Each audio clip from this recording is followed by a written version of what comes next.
പോലെ പ്രതിഭയും പ്രതിഭാസവും എന്നൊക്കെ ഉള്ളത് വിട്ടിട്ട് ഞാനും ഇദ്ദേഹം കൂടെ ചെയ്യുന്നൊരു സിനിമയായിട്ടാണ് ഞാൻ ഇതിനെ കാണുന്നത്. അവർക്കൊക്കെ ഇങ്ങനെ ഒരു സിനിമ ഇന്ത്യയിൽ ആദ്യമായിട്ട് ഉണ്ടായി എന്ന് തോന്നിപ്പിക്കാവുന്ന രീതിയിലാണ് ആ സിനിമ എഴുതിയിരിക്കുന്നത്. ഇത് വലിയൊരു അവകാശവാദമൊന്നുമല്ല. ഈ വരാൻ പോകുന്നത് ഫസ്റ്റ് ഹാഫ് അങ്ങനെയൊക്കെ ചില കാര്യങ്ങൾ കേൾക്കുന്നുണ്ട്. അങ്ങനെ അതിന് എന്തെങ്കിലും സത്യമുണ്ട്? ഇതിന്റെ രണ്ട് ഭാഗങ്ങളായിട്ട് വരാൻ സാധ്യതയുണ്ട് എന്നൊക്കെ പറയുന്നുണ്ട്. അത്തരത്തിൽ പ്രേക്ഷകർക്ക് പ്രതീക്ഷിക്കാൻ കഴിയുന്ന രീതിയിൽ നമ്മളോട് പങ്കുവയ്ക്കാൻ കഴിയുന്ന രീതിയിലുള്ള സർപ്രൈസുകളുണ്ടോ? നിലവിലില്ല. സിനിമ ഇറങ്ങി കഴിഞ്ഞിട്ട് ഉറപ്പായിട്ടും നമുക്ക് പങ്കുവയ്ക്കാവുന്ന സർപ്രൈസസ് ഉണ്ടെന്ന് വിചാരിക്കാം. സെക്കൻഡ് ഭാഗം വരുന്നുണ്ടോ? ഏതാണ്? സെഞ്ചുറി ആണ് ഫിലിം ഓൾറെഡി പറയുന്നുണ്ട്. അപ്പൊ എന്തുകൊണ്ടാണ് ഡ്രാമാറ്റിക് ആണോ ഹിസ്റ്റോറിക്കൽ ആണോ എന്നുള്ള ജോണർ പറയുന്നത്? അല്ല, നമ്മള് ഓൾഡ് സെഞ്ചുറി ആണെന്ന് പറഞ്ഞിട്ടില്ല. ഇതൊരു എന്താണ്, നമ്മൾ കഥയാണ് പറയുന്നത്. കഥ എവിടെ വേണമെന്നുണ്ടെങ്കിൽ നടക്കാം. ജോണർലെസ് ആണ്. അതുകൊണ്ട് ജോണർ എടുത്ത് പറയാൻ പറ്റില്ല എന്ന് പറയുന്നത് അതുകൊണ്ടാണ്. നമ്മളൊരു ഒരു കെട്ടുകഥ, ഇപ്പോൾ നമ്മളൊരു അമർ ചിത്രകഥ വായിക്കുന്നത് പോലെ ഉള്ളൊരു കഥയാണ്. അപ്പോൾ ആ കഥയ്ക്ക് നമ്മൾ അതൊരു ത്രില്ലറാണ്, അതൊരു ആക്ഷൻ ഫിലിമാണ് എന്ന് ഒരു ജോണർ സ്പെസിഫിക് ആക്കുക എന്നുള്ളതല്ല, ആ കഥ പറയുക എന്നുള്ളതാണ്. അതിനകത്ത് എന്തൊക്കെയുണ്ടോ അതിനകത്ത് അതെല്ലാം ആ ആവശ്യമുള്ളതെല്ലാം ഉണ്ടെന്നുള്ളതാണ് എനിക്ക് പറയാൻ പറ്റുന്നത്. ഒരു കാലം പറയുന്നില്ല. ഇപ്പോൾ നമുക്ക് പരിചയമുള്ള ഒരുപാട് എന്താണ് ഒരു ടൈമും ഒരു നമുക്ക് പരിചയമുള്ള കോസ്റ്റ്യൂംസ്, പല കാര്യങ്ങളും നമ്മൾ ഇതിനകത്ത് ബ്ലെൻഡ് ചെയ്യാൻ ശ്രമിച്ചിട്ടുണ്ട്. അതിൽ നിന്ന് നിങ്ങളാണ് വായിച്ചെടുക്കേണ്ടത് ഏത് കാലത്താണ് ഈ കഥ നടക്കുന്നത്. ഒരു കഥയാണ്. അപ്പൊ അത് ഉറപ്പായിട്ടും പറയാം. അപ്പം ശിവചേട്ടനൊക്കെ പറഞ്ഞതുപോലെ പ്രതിഭയും പ്രതിഭാസവും നിങ്ങൾ രണ്ടുപേരും കൂടെ ഒന്നിക്കുകയാണ്. ഇതാണ് പ്രേക്ഷകർ ആകാംക്ഷയോട് കാത്തിരിക്കുന്നത്. ലിജോ എന്ന് പറയുന്ന സംവിധായകൻ വലിയ യൂണിവേഴ്സിറ്റിയാണ്. യൂണിവേഴ്സിറ്റി എന്ന് പറഞ്ഞാൽ ഏറ്റവും വലിയ സംവിധാനം നമ്മളൊക്കെ ആകാംക്ഷയോട് കാത്തിരിക്കുകയാണ് ഈ സിനിമയിൽ. ലാലേട്ടനെ സംബന്ധിച്ചോളം ലിജോ ചേട്ടനുമായിട്ട് കൂടുമ്പോൾ ഉണ്ടായിരുന്ന ഒരു ആശയക്കുഴപ്പങ്ങളോ അല്ലെങ്കിൽ ടെൻഷനോ ലൊക്കേഷൻ പോകുമ്പോൾ ലിജോ പറയുന്ന ഒരു ഫ്രെയിമുകൾക്ക് വ്യത്യാസമാണ്. അതെങ്ങനെയായിരുന്നു ലാലേട്ടൻ ഉൾക്കൊണ്ടുപോയത്? ശിവ പറഞ്ഞ പോലെ പ്രതിഭയും പ്രതിഭാസവും എന്നൊക്കെ ഉള്ളത് വിട്ടിട്ട് ഞാനും ഇദ്ദേഹം കൂടെ ചെയ്യുന്നൊരു സിനിമയായിട്ടാണ് ഞാൻ ഇതിനെ കാണുന്നത്. അത് നന്നായിരുന്നോ ഇല്ലയോ ഇതൊക്കെ ആ വാക്കുകളൊക്കെ പിന്നെ ഓരോരുത്തർക്ക് തോന്നുന്ന വാക്കുകളാണ്. അപ്പം അദ്ദേഹത്തിൻ്റെ സിനിമകൾ ഞാൻ കണ്ടിട്ടുണ്ട്. അദ്ദേഹത്തിന് എനിക്കറിയാം. അദ്ദേഹത്തിൻ്റെ ഫാദറുമായിട്ട് ഒരുപാട് സിനിമകൾ ഞാൻ ചെയ്തിട്ടുണ്ട്. അദ്ദേഹത്തിന് സിനിമയെ റെസ്പെക്റ്റ് ചെയ്യുന്ന ഒരാളാണ്. സിനിമയിൽ ഭയങ്കര മാറ്റങ്ങൾ കൊണ്ടുവരാൻ ആഗ്രഹിക്കുന്ന ഒരാളാണ്. അദ്ദേഹത്തിൻ്റെതായൊരു സ്ഥാനമുണ്ട്. അപ്പം അങ്ങനെയുള്ള ഒരാളുടെ കഥയിലേക്ക് പോകുന്ന സമയത്ത് ആ കഥയിൽ വളരെയധികം പ്രത്യേകതകളുണ്ട്. നേരത്തെ ചോദിച്ചാൽ ഇതിന് ഒരു സ്ഥലത്ത് നടന്നൊരു കഥ, ഒരു അമർ ചിത്ര കഥ എന്ന് പറഞ്ഞ പോലെയാണ് അല്ലേ. അപ്പം അതിൽ എങ്ങനെ വേണം എന്നുള്ളത് നമ്മൾ ആലോചിച്ചപ്പോൾ അതിൻ്റേതായിട്ടുള്ള ലൊക്കേഷനുകൾ, കോസ്റ്റ്യൂമ്, കാര്യങ്ങൾ എല്ലാം വരുമ്പോഴാണല്ലോ ഒരു കഥാപാത്രമായി മാറുന്നത്. അങ്ങനെ മാറിയപ്പോൾ ഉണ്ടാകുന്ന ചില കൺഫ്യൂഷൻസ് ചിലപ്പോൾ ഉണ്ടാകാം. അതൊക്കെ അദ്ദേഹം അത് നമുക്ക് സോൾവ് ചെയ്ത് തരും. നമുക്ക് സംശയങ്ങൾ തീർച്ചയായിട്ടും ഉണ്ടാകുമല്ലോ. അപ്പോൾ ആ സംശയങ്ങളൊക്കെ ദൂരീകരിച്ചുകൊണ്ട് തന്നെയാണ് ആ സിനിമ മുന്നോട്ട് പോയിരിക്കുന്നത്. അപ്പം അതിനെ ഒരു സിനിമയെ ഒരു വലിയ സിനിമയാക്കി മാറ്റുന്ന ഒരുപാട് ഘടകങ്ങളുണ്ടല്ലോ. അതിലൊക്കെ അദ്ദേഹം ശ്രദ്ധ ഊന്നിയിട്ടുണ്ട്. അതിൻ്റെ ക്യാമറ ആയാലും അതിൻ്റെ കോസ്റ്റ്യൂം ആയാലും അതിൻ്റെ മ്യൂസിക് ആയാലും റീ റെക്കോർഡിംഗ് ആയാലും അതിൻ്റെ കാസ്റ്റിംഗ് ആയാലും ആ കാസ്റ്റിങ്ങിൽ തന്നെയാണ് ഞാനും ബന്ധപ്പെട്ടത്. അല്ലാതെ എനിക്ക് വേണ്ടി എഴുതിയൊരു കഥയല്ല. ഒരു കഥയിലേക്ക് എന്നെ അദ്ദേഹം കൊണ്ടുവരികയാണ്. ആരാണ് ചെയ്യുന്നത്? ചോദിച്ചോളൂ.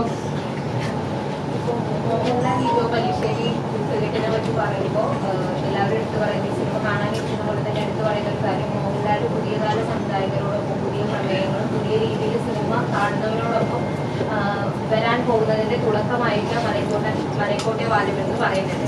ആ രീതിയിൽ പുതിയ കഥയല്ല, പഴയ കഥയാണ്. എന്നാലും പുതിയ രീതിയിൽ സിനിമ സമീപിച്ച ഒരാളാണ് അദ്ദേഹം. അതിലേക്ക് നമ്മളും ബ്ലെൻഡായി എന്നുള്ളതാണ്. അങ്ങനെയൊന്നും പറയാൻ പറ്റില്ല. ഇപ്പൊ അടുത്ത സിനിമ ഇത് കഴിഞ്ഞിട്ട് വേറെ സിനിമ ചെയ്തിട്ട് നിങ്ങൾ പറഞ്ഞില്ലേ നിങ്ങൾ തുടക്കമാണ്. അങ്ങനെയല്ലല്ലോ. ഇങ്ങനെ ഒരു സിനിമ വന്നപ്പോൾ എനിക്കത് ചെയ്യാൻ പറ്റി. വളരെ ഡിഫറെൻ്റ് ആയിട്ടുള്ളൊരു സിനിമ വന്നു കഴിഞ്ഞാൽ ചെയ്യും. നമുക്കും കൂടെ താല്പര്യം പറഞ്ഞല്ലോ. ഇപ്പം നമ്മളോട് പലരും ഒരു കഥ വന്ന് പറഞ്ഞിട്ട് അത് ഇഷ്ടമായില്ലെന്ന് പറഞ്ഞാൽ ദേഷ്യപ്പെട്ടിട്ട് കാര്യമില്ല. നമുക്കൂടെ ഇഷ്ടം. നമുക്കും തെറ്റുകൾ പറ്റാം. നമ്മൾ തിരഞ്ഞെടുക്കുന്ന കഥകൾ ശരിയായി എന്നില്ല. പക്ഷേ ചില കഥകൾ വളരെയധികം നമ്മളെ എക്സൈറ്റ്മെൻ്റ് ഉണ്ടാക്കും. അത്തരത്തിൽ എക്സൈറ്റ്മെൻ്റ് ഉണ്ടാക്കിയ ഒരു സിനിമയാണിത്. പിന്നെ അവിടെ ചെല്ലുമ്പോൾ ആ സിനിമ വീണ്ടും വളരെയധികം നന്നായിട്ട് ഗ്രോ ചെയ്യുമ്പോൾ നമ്മളും അതിലേക്ക് അറിഞ്ഞോ അറിയാതെയോ പെട്ടുപോവുകയാണ്. അപ്പം ആ ഒരു പെടൽ അത് വളരെ ബ്യൂട്ടിഫുൾ ആയിരുന്നു. അപ്പം അതുകൊണ്ട് നല്ല സിനിമയാണ്. അതുകൊണ്ട് ഇനി വരുന്നതെല്ലാം മറ്റേ മലൈക്കോട്ട വാലിബൻ പോലെയുള്ള സിനിമയാണെന്ന് പറയാൻ പറ്റില്ല. ആസ് ആൻ ആക്ടർ എനിക്ക് കഥാപാത്രങ്ങൾ കിട്ടുക എന്ന് പറയുന്നത് ഒരു ഭാഗ്യമാണ്. അല്ല ഞാൻ നാളെ എണീറ്റ് മലൈക്കോട്ടെ വാലിബൻ എന്നൊരു സിനിമ ചെയ്യണം എന്ന് ആഗ്രഹിച്ചാൽ പറ്റില്ലല്ലോ. It has to come to me. അതാണ് ആക്ടേഴ്സ് എന്ന് പറയുന്നത്. നമുക്ക് ചോയ്സ് ഒന്നുമില്ല, നമുക്ക് വരുന്നത് ചെയ്യണം. പക്ഷെ അതിൽ നമുക്ക് വളരെ നല്ല രസകരമായിട്ടുള്ള സിനിമകൾ വരിക എന്ന് പറയുന്നത് ആക്ടറിനെ സംബന്ധിച്ചിടത്തോളം ഭാഗ്യമാണ്. അപ്പോൾ ആ ഒരു ഭാഗ്യമായിട്ടാണ് ഞാൻ ഈ സിനിമയെ കാണുന്നത്.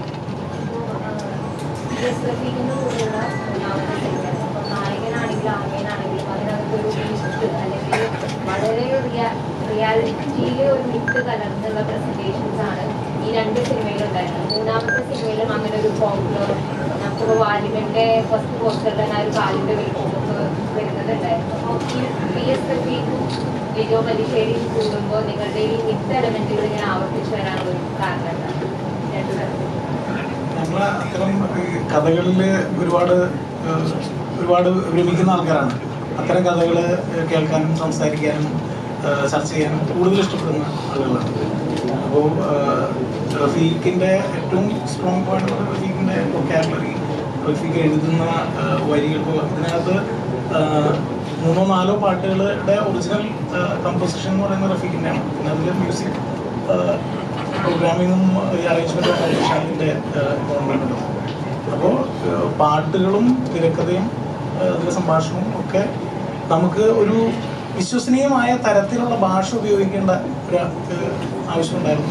അപ്പം അത്തരത്തിൽ ഒരാളെ എനിക്ക് ഏറ്റവും അടുത്ത് പരിചയമുള്ള, എനിക്ക് ഏറ്റവും അടുത്ത് ഇടപഴകി അത് മെറ്റീരിയലൈസ് ചെയ്യാൻ പറ്റുന്ന ഒരാളാണ് റഫീഖ്. അപ്പം അതുകൊണ്ട്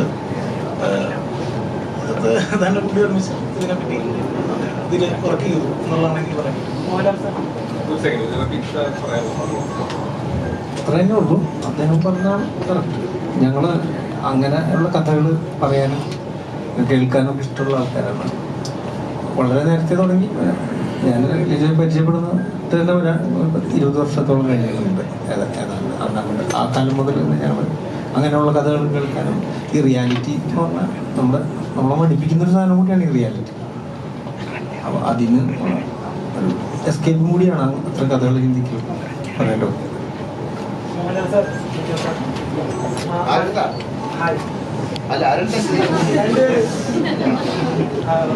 മലയാളത്തിന്റെ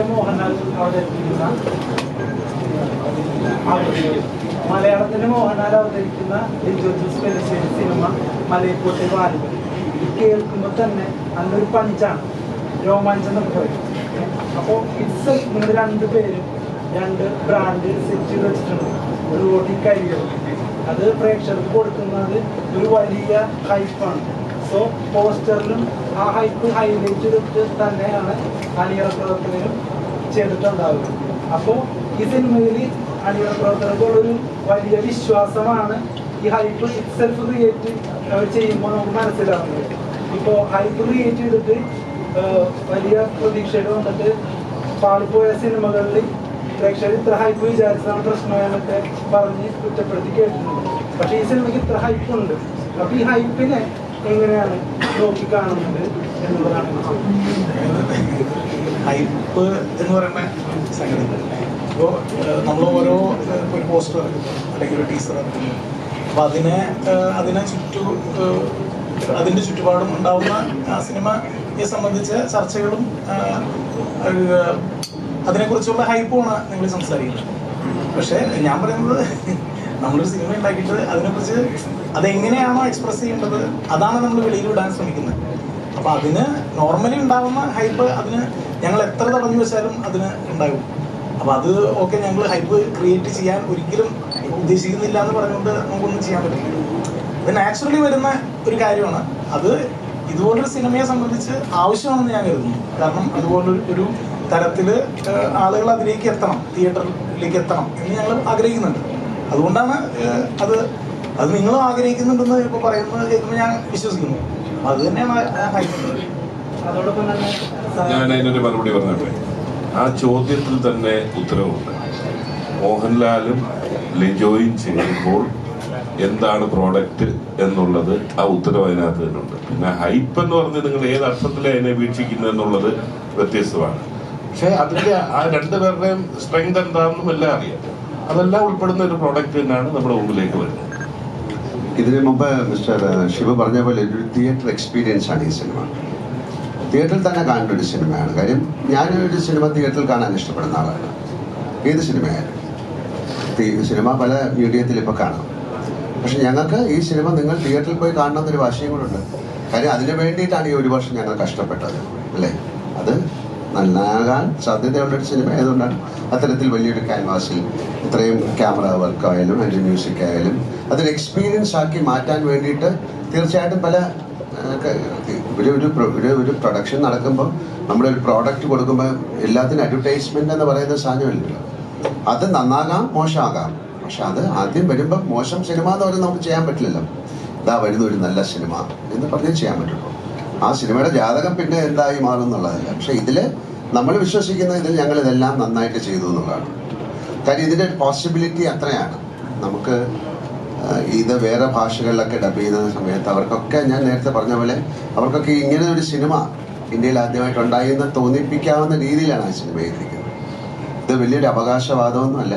നമ്മൾ വർക്ക് ചെയ്ത ഒരു ടെറയിലും കാര്യങ്ങളും അതിൻ്റെ മ്യൂസിക്കും നമ്മൾ കണ്ട സിനിമയും ഒക്കെ വരുമ്പോൾ നമുക്ക് തന്നെ സന്തോഷം തരുന്ന ഒരു സിനിമയാണ്. അപ്പോൾ തീർച്ചയായിട്ടും ആ ഹൈപ്പ്, പിന്നെ ഈ പ്രതീക്ഷ എന്താണെന്ന് നമുക്ക് പറയാൻ പറ്റില്ല. പ്രേക്ഷകൻ്റെ പ്രതീക്ഷ എന്താണെന്ന് അതൊരു അറിഞ്ഞുകൂടാത്തൊരു കാര്യമാണ്. ആ ഒരു പ്രതീക്ഷയുടെ കുറച്ച് താഴെ ആയാൽ പോലും സഹിക്കും. അതിൽ ഏറ്റവും താഴെ പോയി കഴിഞ്ഞാൽ അവർ സഹിക്കില്ല. പക്ഷെ ആ പ്രതീക്ഷ എന്താണെന്ന് അറിയില്ല. പക്ഷെ ഞങ്ങളുടെ പ്രതീക്ഷയിൽ ഈ സിനിമ നല്ല സിനിമയായിരിക്കും. അതുകൊണ്ട് മെസ്സേജ് ഇതാണ്: ഒരു മുൻവിധിയോടും കൂടി ഈ സിനിമയെ സമീപിക്കരുത്. തുറന്ന മനസ്സിൽ ഒരു തിയേറ്ററിക്കൽ എക്സ്പീരിയൻസുമായിട്ട് നിങ്ങളെത്തും.